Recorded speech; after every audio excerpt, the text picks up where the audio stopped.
Hello दोस्तों, स्वागत है आप सभी को आपके इस YouTube चैनल पे। आज हम लोग भारतीय संविधान का एक महत्वपूर्ण टॉपिक पढ़ेंगे जिससे एग्जाम में हमेशा क्वेश्चन पूछे जाते रहते हैं और चाहे वो किसी तरह का एग्जाम हो, इसमें क्वेश्चन बनता है। तो हम लोग जानेंगे भारतीय संविधान का विदेशी स्रोत, किस किस देश से क्या क्या भारतीय संविधान में लिया गया है। तो सबसे पहले ये जान ले कि हमारा जो संविधान है, भारतीय संविधान विश्व का सबसे बड़ा लिखित संविधान है जो बहुत सारे देशों से ग्रहण किया गया है। और सबसे ज़्यादा जो हमारे भारतीय संविधान में ग्रहण किया गया है वो भारत सरकार अधिनियम 1935 से लिया गया है। बहुत सारे चीज़ें हमारे भारतीय संविधान में, और हमारे जो भारतीय संविधान है उसमें टोटल 22 भाग, 395 अनुच्छेद और 12 अनुसूचियाँ लिखा हुआ वर्णित है। इसलिए हमारा जो संविधान है, भारतीय संविधान, वो विश्व का सबसे बड़ा संविधान, लिखित संविधान है। तो शुरू करते हैं हम लोग कि कौन सा देश से क्या क्या चीज़ लिया गया है। तो सबसे पहले देखते हैं संयुक्त राज्य अमेरिका। तो संयुक्त राज्य अमेरिका से ये 8 महत्वपूर्ण चीज़ें लिया गया है जो हमेशा एग्जाम में क्वेश्चन पूछे जाते हैं कि संयुक्त राज्य अमेरिका से कौन कौन चीज़ें ली गई है। तो ये 8 चीज़ें हैं। तो देखते हैं सबसे पहले प्रस्तावना। क्वेश्चन पूछा जाता है कि प्रस्तावना किस देश से संविधान से लिया गया है। तो भारतीय संविधान से में लिया गया है, अमेरिका के संविधान से। तो प्रस्तावना है जो इसे उद्देशिका के नाम से भी जानते हैं, इसे उद्देशिका भी बोलते हैं। उद्देशिका, इसे उद्देशिका भी बोलते हैं और ये अमेरिकी संविधान से लिया गया है। वहीं देखिए हम लोग कि मौलिक अधिकार। तो मौलिक अधिकार की बात कर ले, फंडामेंटल राइट्स, तो ये भी मौलिक अधिकार अमेरिका के संविधान से लिया गया है और भाग 3 में इसे रखा गया है जो अनुच्छेद 12 से 35 तक वर्णित है। तो मौलिक अधिकार भी संयुक्त राज्य अमेरिका से लिया गया है और प्रस्तावना भी संयुक्त राज्य अमेरिका से ही लिया गया है। वहीं बात करें कि निर्वाचित राष्ट्रपति, यानी राष्ट्रपति जो निर्वाचित होता है, ये संयुक्त राज्य अमेरिका से लिया गया है और इसका महाभियोग जो अनुच्छेद 54 के तहत राष्ट्रपति का निर्वाचन होता है, अमेरिकी संविधान से लिया गया है। और उस पर महाभियोग जो लगाया जाता है अनुच्छेद 61 के तहत, ये सब महाभियोग की प्रक्रिया भी संयुक्त राज्य अमेरिका से लिया गया है। आपको पता ही होगा कि महाभियोग की प्रक्रिया लोकसभा या राज्यसभा, संसद किसी भी सदन में शुरू किया जा सकता है। क्वेश्चन इसे भी पूछता है कि महाभियोग की प्रक्रिया की शुरुआत कहाँ की जाती है, संसद के दोनों सदन में से किसी में भी शुरुआत हो सकता है। वहीं देखिए कि उपराष्ट्रपति का पद अमेरिका से संविधान से लिया गया है। अब देखते हैं कि स्वतंत्र न्यायपालिका। तो भारतीय संविधान में हमारी जो न्यायपालिका है वो स्वतंत्र है ना, उस पर किसी तरह का दबाव नहीं है। तो स्वतंत्र न्यायपालिका भी अमेरिकी संविधान से ही, यूएसए के संविधान से ही लिया गया है। अब बात कर ले हम लोग कि सुप्रीम कोर्ट और हाई कोर्ट के न्यायाधीशों को हटाने की जो प्रक्रिया है, सुप्रीम कोर्ट के न्यायाधीश और हाई कोर्ट के न्यायाधीश को किस तरह से हटाया जाता है, ये भी अमेरिकी संविधान से ही लिया गया है। तो हम लोगों ने देखा कि न्यायपालिका की बात करें, स्वतंत्र न्यायपालिका, और हाई कोर्ट और सुप्रीम कोर्ट के न्यायाधीशों को किस तरह से हटाया जाता है, तो ये हटाया जाता है कि प्रक्रिया भी लिया गया है अमेरिकी संविधान से। और वहीं देखिए कि न्यायिक पुनर्वलोकन। तो जो न्याय होता है, न्याय का फिर से अवलोकन किया जाता है। आप लोगों ने देखा होगा कि सुप्रीम कोर्ट कोई न्याय दे दिए, कोई फैसला कर दे, और उस न्याय को फिर से अगर कोई व्यक्ति को लगे, किसी भारतीय नागरिक को लगे कि ये जो न्याय हुआ है मेरे पास या फिर गलत न्याय हुआ है, तो सुप्रीम कोर्ट उसका पुनः परीक्षण कर सकता है, पुनर्वलोकन कर सकता है। तो ये भी अमेरिकी संविधान से लिया गया है। वहीं देखिए वित्तीय आपातकाल। तो ये वित्तीय आपातकाल जो अनुच्छेद 360 के तहत है, और ये भारतीय संविधान में अभी तक आपातकाल का उपयोग नहीं किया गया है। क्वेश्चन ये भी पूछता है कि आपातकाल का प्रयोग अभी तक कितने बार किया गया है, तो एक बार भी नहीं। तो हम लोग देखा कि ये संयुक्त राज्य अमेरिका से 8 चीजें जो लिया गया है, और ये सब आप लोग नोट कीजिएगा। तो हम लोग देखा क्या क्या, प्रस्तावना, मौलिक अधिकार, निर्वाचित राष्ट्रपति और उसका महाभियोग, उपराष्ट्रपति और स्वतंत्र न्यायपालिका, सुप्रीम कोर्ट हाई कोर्ट के न्यायाधीशों की नियुक्ति हटाने की प्रक्रिया, और न्यायिक पुनर्वलोकन और वित्तीय आपात, ये सब अमेरिकी संविधान से लिया गया है। अगर न्यायपालिका की बात करें तो न्यायपालिका, अगर एग्जाम में पूछा जाए कि न्यायपालिका से संबंधित कोई भी, या फिर स्वतंत्र न्यायपालिका, या देखिए न्यायपालिका के हटाने की प्रक्रिया, सब अमेरिकी संविधान से लिया गया है। या राष्ट्रपति उपराष्ट्रपति की बात करें तो अमेरिकी संविधान से लिया गया है। ये सब आप लोग ध्यान रखिएगा, कंफ्यूज मत होइएगा। हम लोग देखते हैं अब कि ब्रिटेन, यूके के संविधान से भारतीय संविधान में क्या क्या लिया है। तो सबसे पहले कर ले एकल नागरिकता, यानी भारतीय संविधान में एकहरी नागरिकता है। वहीं देखे कि अमेरिका यूएसए के संविधान से बात कर ले तो यूएसए के संविधान में दोहरी नागरिकता है। दोहरी नागरिकता का तात्पर्य है कि ये राज्य का भी नागरिक होगा और देश का भी नागरिक होगा, यानी भारत जो अमेरिका का देश राज्य है वहां की नागरिकता मिलती है और वहां के देश की भी नागरिकता होती है। तो ये अमेरिकी संविधान से में चलता है, लेकिन जो एकल नागरिकता ये भारतीय संविधान में कि हमेशा देश का नागरिक होता है, कोई भी व्यक्ति भारत का नागरिक होता है, देश का, राज्य का नहीं। तो ये एकल नागरिकता ब्रिटेन के संविधान से लिया गया है। वहीं बात कर ले संसदीय शासन प्रणाली, संसद से जितने भी प्रक्रिया है वो ब्रिटेन के संविधान से लिया गया है। जैसे संसदात्मक शासन प्रणाली, यानी भारत में जो शासन किया जाता है वो संसद के माध्यम से किया जाता है, तो संसदीय शासन प्रणाली ब्रिटेन से लिया गया है। वहीं बात कर ले हम लोग कि संसदीय विशेषाधिकार, तो ये भी ब्रिटेन के संविधान से लिया गया है। यानी संसद का एक विशेषाधिकार होता है, जब संसद का सत्र चलते रहता है तो वहां के आसपास के एरिया में धारा 144 लगा दिया जाता है ताकि कोई उस एरिया में प्रवेश न कर पाए। तो ये संसद का विशेषाधिकार है और हर एक संसद का एक अलग तरह का विशेषाधिकार होता है जो भारतीय नागरिक से अधिक होता है। तो ये संसदीय विशेषाधिकार भी ब्रिटेन के संविधान से लिया गया है। वही द्विसदनवाद, तो द्विसदनवाद भी भारतीय संविधान में ब्रिटेन के संविधान से लिया गया है। अब द्विसदनवाद क्या होता है, तो द्विसदनवाद देखे हमने आपने कि भारत के जो संसद है वो द्विसदन है, पहला लोकसभा और दूसरा राज्यसभा, ये द्विसदनवाद लिया गया है ब्रिटेन के संविधान से। वही देखिए मंत्रिमंडल, तो भारत में मंत्रिमंडल होता है, ये भी ब्रिटेन के संविधान से लिया गया है। अब देखिए विधि निर्माण की प्रक्रिया, तो विधि निर्माण किया जाता है यानी कानून का निर्माण किया जाता है, ये सब ब्रिटेन के संविधान से लिया गया है। कानून आप लोग पता है कि कानून का निर्माण दोनों सदन मिलकर करता है, दोनों सदन जब पास करता है उसे तो राष्ट्रपति उस पर सिग्नेचर साइन कर देते हैं, उसके बाद वो विधि कानून बन जाता है। तो ये कानून निर्माण जो प्रक्रिया किस तरह से निर्माण किया जाता है ये भी ब्रिटेन के संविधान से लिया गया है। वहीं बात कर लें हम लोग कि विधि का शासन, तो भारतीय संविधान में विधि का शासन भी ब्रिटेन के संविधान से लिया गया है। हमारे जो भारतीय संविधान है भारत में कानून का शासन चलता है यानी विधि का शासन, तो ये सब ब्रिटेन के संविधान से लिया गया है। और विधि निर्माण भी किया जाता है ब्रिटेन से, संसद भी ब्रिटेन से, संसदात्मक शासन प्रणाली ब्रिटेन से है। वहीं देखिए परामर्श लेख, जो रीट आप लोग जानते होंगे कि परामर्श लेख लिया गया है, तो आप लोगों ने ब्रिटेन के संविधान से देख लिया।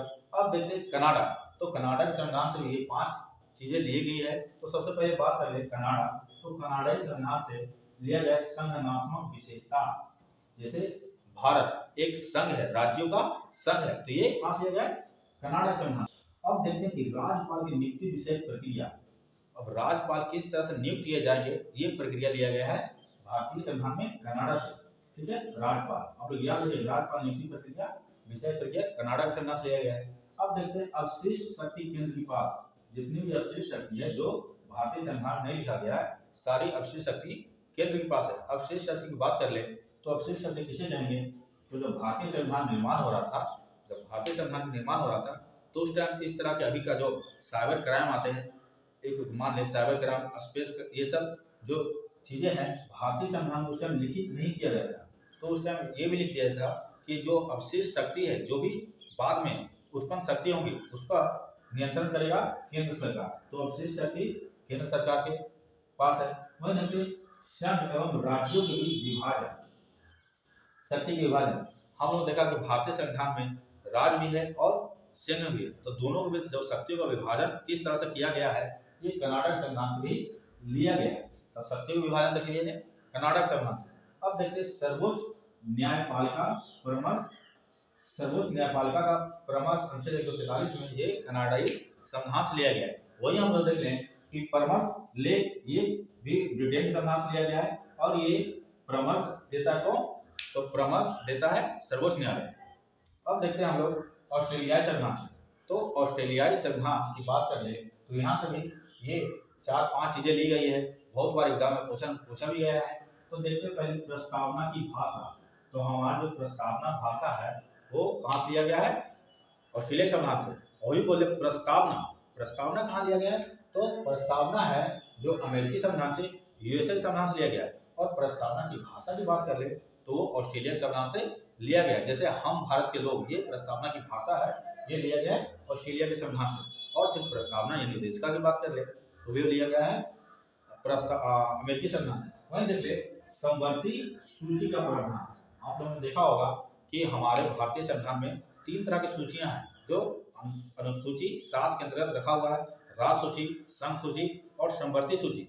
कुछ जो विषय है राज सूची के पास है और कुछ विषय संघ सूची के पास है, लेकिन दोनों मिलकर जिस पे कानून बनाता है उसे बोलते हैं संवर्ती सूची। जिस तरह से अभी संवर्ती सूची की बात कर ले तो वन, शिक्षा, जिस पर दोनों राज्य सरकार और केंद्र सरकार भी कानून बना सकता है, उसे संवर्ती सूची के नाम से जानते हैं। और ये संवर्ती सूची कहाँ से लिया गया है? तो ऑस्ट्रेलियाई संविधान से लिया गया है। ये आपके एग्जाम में क्वेश्चन पूछा गया है।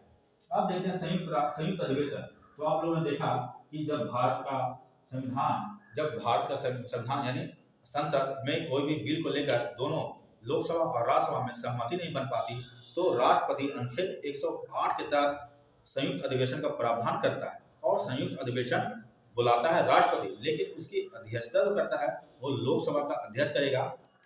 तो क्वेश्चन पूछा गया है कि अनुच्छेद 108 तहत संयुक्त अधिवेशन का बुलाता है कौन? तो बुलाता है राष्ट्रपति, लेकिन संयुक्त अधिवेशन की अध्यक्षता कौन करेगा? तो वो लोकसभा अध्यक्ष करेगा। अनुच्छेद 118 के अंतर्गत ये बताया गया है लोकसभा का अध्यक्ष संयुक्त अधिवेशन का अध्यक्षता करेगा। अगर लोकसभा का अध्यक्ष ना हो तो लोकसभा का उपाध्यक्ष करेगा। अगर लोकसभा का उपाध्यक्ष भी ना हो तो अध्यक्षता करेगा राज्यसभा का उपसभापति, क्योंकि राज्यसभा का सभापति नहीं करेगा।